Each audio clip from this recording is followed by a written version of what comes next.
Sementara itu, Gubernur Jawa Tengah yang juga kader PDI Perjuangan Ganjar Pranowo menyebut isu Presiden Jokowi menjadi Ketua Umum PDIP tidaklah benar.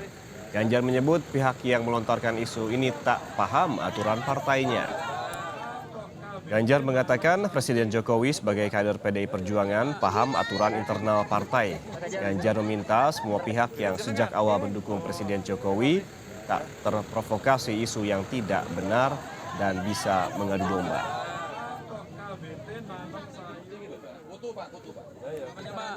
Apanya Pak yang merekomendasi Pak Jokowi jadi enggak boleh, semua harus tertib ya. Semua tertib. PDI Perjuangan punya aturan sendiri soal itu. Jadi sebaiknya relawan tidak mencampuri urusan yang di partai. Bersinergi saja dan sabar, wong semua partai lagi berdialog, lagi berdiskusi kok. Ini saya tegaskan, jangan ada yang memancing di air keruh dan memprovokasi ya. Sehingga ini mengadu domba. Untuk pendidikan politik nggak bagus. Ya. Terima kasih Pak Ganjar.